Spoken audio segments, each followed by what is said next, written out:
Mesdames et messieurs, bonjour. Je remercie les organisateurs du salon d'avoir pensé à inviter encore une fois la CNAS, puisqu'on était honoré déjà l'année passée et on a été présent pour présenter une communication sur le système de sécurité sociale. Et cette fois-ci, pour être en phase avec le thème du salon, il nous a été demandé, bien entendu, de parler de la prise en charge des cancéreux. Donc, pour cette communication, j'ai adopté le sommaire suivant. Nous avons une introduction, la reconnaissance de la qualité du bénéficiaire, les prestations assurées aux malades atteints de cancer, la prise en charge des malades cancéreux non assurés sociaux et une conclusion.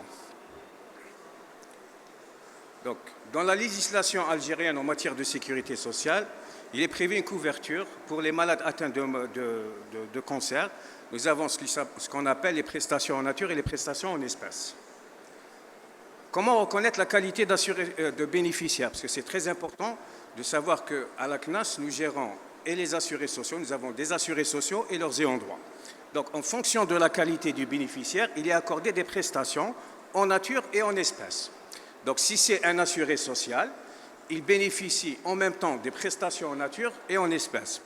Si c'est un ayant droit d'un assuré social ou des assurés relevant de ce qu'on appelle dans notre réglementation des catégories particulières, nous pouvons citer les retraités, ceux qui bénéficient d'une pension d'invalidité, d'une rente, des avantages servis par l'État, l'AFS, l'IAIG et tout, ceux-là bénéficient uniquement des prestations en nature. Donc, comment distinguer les deux? Nous avons les prestations en nature d'abord. C'est les assurés sociaux ainsi que leurs ayants droit atteints de la maladie cancéreuse ouvrant droit aux prestations en nature à 100%. Donc tous les frais pharmaceutiques, les consultations et tout, le taux de remboursement est à 100%. Et ce conformément à l'article 5 du décret 84-27. Le décret 84-27 prévoit la liste des pathologies qui ouvrent droit aux 100% en matière de prestations en nature dans les malades atteints de cancer.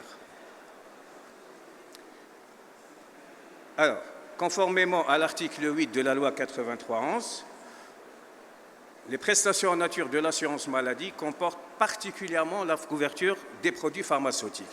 Donc, les produits pharmaceutiques, les assurés atteints de cancer peuvent s'adresser dans le cadre du système du tiers payant au niveau des pharmacies conventionnées pour acquérir leurs médicaments sans faire l'avance des frais. Ils peuvent avoir besoin d'une rééducation fonctionnelle. Les actes médicaux, tout ce qui est diagnostic, les actes de biologie, de radiologie, l'appareillage. Ils peuvent bénéficier aussi du cure thermal ou spécialisé. Et aussi, quand leur état de santé le nécessite, ils ont droit à un transport sanitaire, pris en charge par la sécurité sociale au taux de 100%. Alors, on va essayer de voir quelques exemples des médicaments qui sont pris en charge au niveau des pharmacies conventionnées. C'est les noms libellés en DCI, donc je vais essayer de ne pas les écorcher. Alors, nous avons la mercapoturine, c'est pour traiter les leucémies. Nous avons le lésotrol, c'est le traitement hormonal du cancer du sein. Le tamoxifène, c'est le traitement du carcinome mammaire. La gozolorine, c'est la prise en charge du cancer de la prostate et du cancer du sein. L'endomestrone, c'est la prévention et le traitement des nausées par vomissement induit par la chimiothérapie. Nous avons aussi l'exontane, c'est pour le traitement du cancer du sein à un stade avancé chez la femme ménopausée. La tripotoline, traitement du cancer de la prostate. L'acide zoldoronique, donc c'est les pathologies malignes à un stade avancé avec atteinte osseuse. Et la méthotrexate, cancer bronchopulmonaire à petites cellules, cancer de l'ovaire, les cancers de la vessie et sarcome des os. Alors, nous prenons aussi en charge, en parallèle des médicaments, des dispositifs médicaux. Ces dispositifs médicaux sont remboursés dans le cadre du tiers payant au niveau de l'Office national de l'appareillage, communément appelé l'ONAF. Donc, nous avons les poches de colostomie, les poches d'urostomie. Donc, généralement, c'est suite à des interventions chirurgicales subies par les malades cancéreux. Ils nécessitent ce type de dispositif. Et ces produits sont remboursables au niveau des officines pharmaceutiques après avoir fait l'avance des frais. Et par la suite, l'assuré social se fait rembourser au niveau de son centre de paiement. Nous avons aussi les sondes urinaires pour sondage intermittent propre. C'est pour toutes les rétentions urinaires chroniques. Nous avons aussi des cancéreux qui recourent à ce type de dispositifs médicaux et ils sont dans le cadre du tiers payant. Ils peuvent se faire rembourser au niveau des officines pharmaceutiques sans faire l'avance des frais. Nous avons aussi les matelas anti-escar. En ce qui concerne les prestations en espèces, tout à l'heure, je vous ai dit que l'assuré social actif, donc qui a une activité salariée, ouvre droit aux prestations en nature et aux prestations en espèces. Maintenant, on va voir les prestations en espèces. Donc, tout travailleur atteint d'une maladie cancéreuse, le mettant dans l'impossibilité dûment constatée médicalement d'exercer son activité professionnelle, bénéficie de la prise en charge de ses congés maladie au taux de 100%. Et ce, dès le premier jour de l'arrêt de travail. Donc, l'indemnité journalière est prise en charge par la sécurité sociale au taux de 100% à compter du premier jour, ce qu'on appelle l'arrêt de travail. Par la suite, ces indemnités journalières peuvent être servies pendant une période de 3 années, toujours au taux de 100%, dans le cadre, ce qu'on appelle dans notre jargon à la CNAS, les affections de longue durée. Ces affections de longue durée, qui peuvent durer pendant 3 semaines, peuvent aller jusqu'à l'attribution d'une pension d'invalidité. Donc, à l'expiration des 3 ans, il peut bénéficier d'une pension d'invalidité pour une période déterminée médicalement. Et là, le contrôle médical de la CNAS peut, à un moment donné, juger qu'il n'ouvre plus droit à une pension d'invalidité, donc il y aura une suppression, et donc il peut reprendre son activité professionnelle. Sinon, s'il a atteint l'âge légal de la retraite, il y aura ce qu'on appelle une substitution à une pension de retraite. Aussi, dans le cadre de la prise en charge du cancer, dans le cadre des maladies professionnelles, parce qu'il faut savoir aussi qu'il y a des maladies cancéreuses qui sont détectées sur le lieu de travail. Donc, c'est l'exposition à des agents cancérigènes au milieu du travail peut être responsable d'un cancer et peut donner lieu à une reconnaissance en maladie professionnelle. Elle permet aux malades de bénéficier d'une prise en charge au taux de 100%, donc tout ce qui est prestations en nature, comme on l'a vu tout à l'heure, au taux de 100%, et aussi les indemnités journalières à 100%, et ça peut aller jusqu'à l'attribution d'une rente de maladie professionnelle.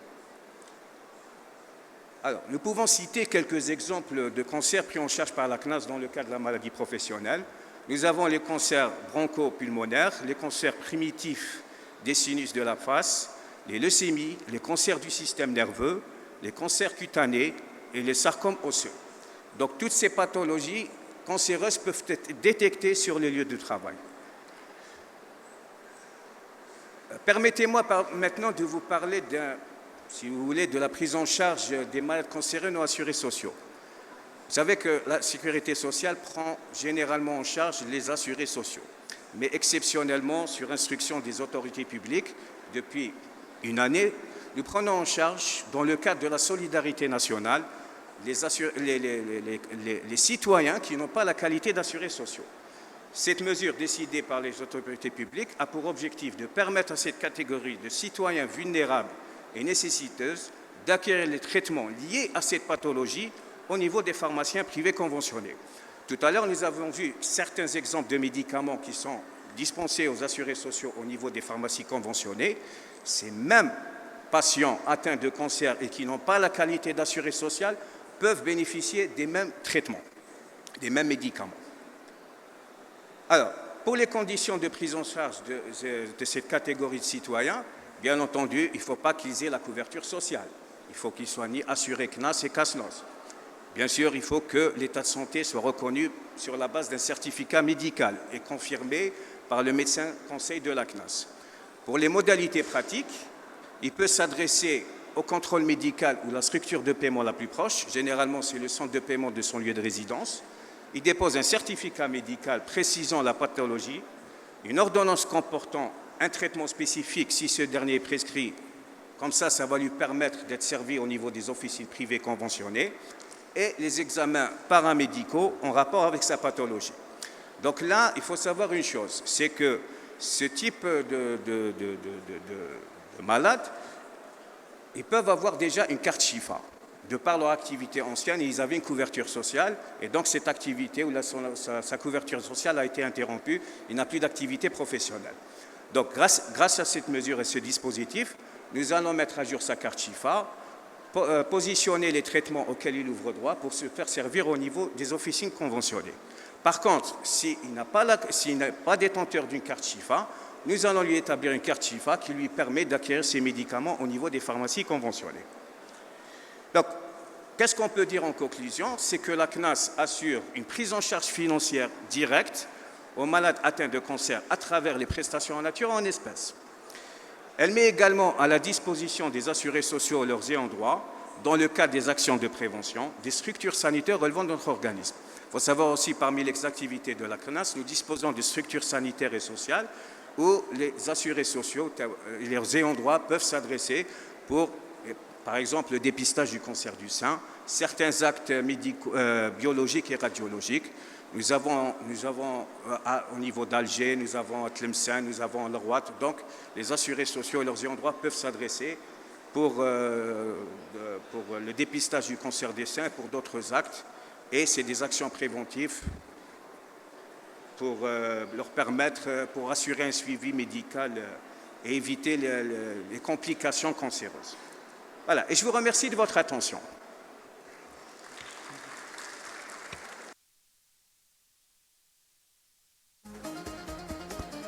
Merci beaucoup, Monsieur Bougrine, pour cette communication. On va essayer